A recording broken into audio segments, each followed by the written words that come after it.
It was reported from Washington today that the administration has decided to give its approval for construction of a nuclear plant at Seabrook, New Hampshire. Not long ago, 1,400 people were arrested there for demonstrating against construction on the grounds that the plant would hurt the environment. And finally this evening, if you don't know what a 100-year-old Wookiee is, he or it is seen here on the left, chances are you're going to find out. Douglas Kiker reports.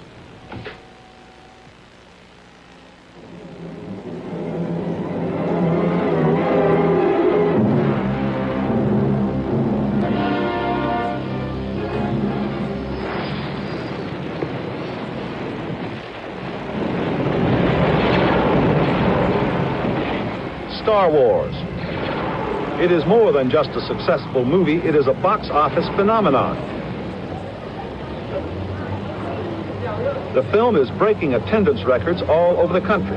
Not since Jaws have so many people stood in line to see a movie. Alan Ladd Jr., an executive at 20th Century Fox, whose film it is, talked about the reasons for its appeal. I think it's just good and evil. The simplicity of the whole story is what really makes it work.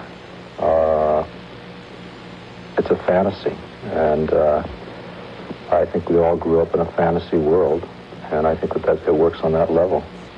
Star Wars cost $9 million to produce. It will bring in at least 10 times that amount. As a result, the price of 20th Century Fox stock has doubled in the last 2 weeks. There are no sex scenes in Star Wars. Unlike Jaws, it doesn't frighten people. It's just an old-fashioned cowboy movie set in space with mind-boggling special effects. In the classic westerns, it's the good guys versus the bad guys, sometimes a pair of good guys, one experienced and a little cynical, the other a tenderfoot, a kid. I got him! Great kid! Don't get cocky! In Star Wars, their names are Han Solo and Luke Skywalker. The bad guys always are a rough, tough, sinister-looking bunch.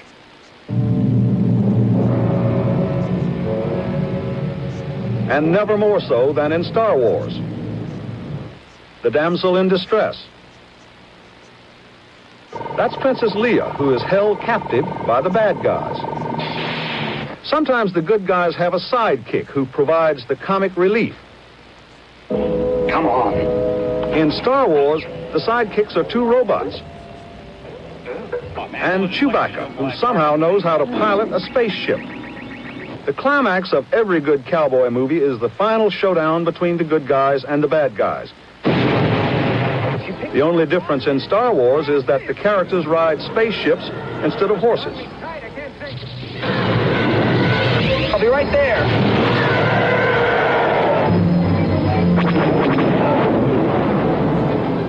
A cowboy movie set in space. That's Star Wars.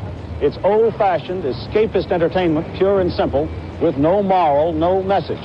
And it appears this is what just about everybody in the country is in the mood for. Douglas Kiker, NBC News, Washington. That's it for this evening. We'll be back tomorrow. Until then, good night for NBC News. The sequel to Star Wars is here. It's called The Empire Strikes Back, and George Lewis has the story. This wasn't your usual Hollywood premiere. First of all, it was in Washington, not Hollywood, and there were no searchlights, no long lines of Rolls-Royces disgorging celebrities left and right. This premiere, a benefit, was for children, retarded children and their families, people who participate in the Special Olympics program. The actors featured in The Empire Strikes Back were also there, posing for pictures and signing autographs.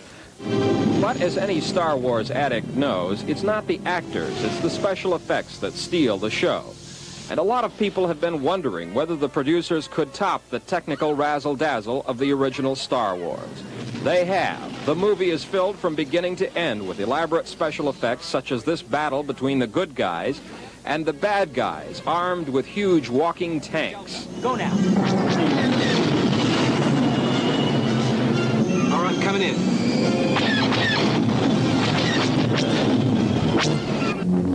And in the final moments of the movie, a lightsaber duel between #1 bad guy Darth Vader and #1 good guy Luke Skywalker.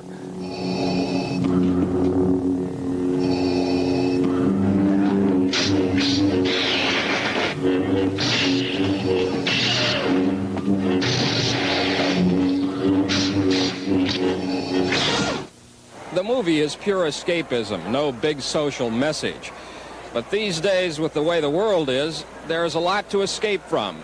So it's a good bet that many Americans this spring will be going to that galaxy long ago and far, far away. George Lewis, NBC News at the Kennedy Center in Washington. And that's our report tonight. Jessica Savage will be here tomorrow night. I'm Jane Pauley, back Monday morning on Today. Until then, good night.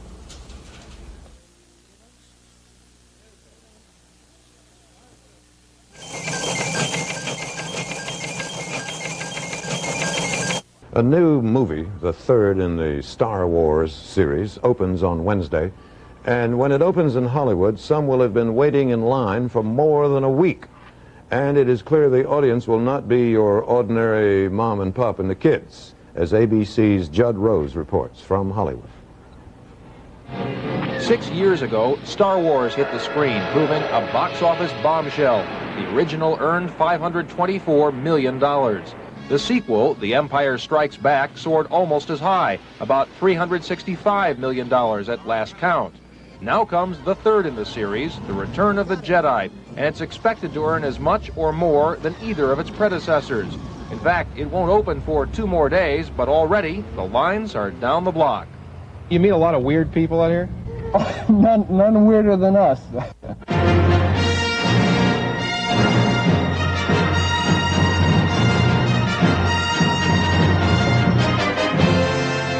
These are the 50-odd, emphasis on odd, men and women who've camped outside a Hollywood theater, some for the past 6 days and nights, to be first in line for Jedi. I am wondering, why are you here? I know why I'm supposed to be here. Why? Because I got nowhere else to go. Jedi will be opening in more than 950 theaters nationwide. This one happens to be on Hollywood Boulevard, an unsavory part of Los Angeles, where it's not surprising to see strangely dressed people sleeping on the sidewalk. But even in this high-crime area, the fans of Jedi have triumphed over the forces of darkness. Most people you consider bad are on our side. It's like the Force is with us. The Force is with them occasionally, the police force that is, but for the most part they've gone unmolested, at least for the most part. You come on, yes, This morning, the Jedi faithful dedicated a makeshift star in honor of Star Wars creator George Lucas. That's one way of passing the time until the first show, which isn't till Wednesday morning. But already, those at the front of the line are making plans. It's going to be nice and dark and warm in there, so we're going to probably go straight to sleep. Judd Rose, ABC News, Hollywood. It's finally here. The Return of the Jedi, Part 3 of the Star Wars film phenomenon, which will open nationally tomorrow. And as Mike Jensen reports tonight, hundreds of companies are involved in the Jedi film.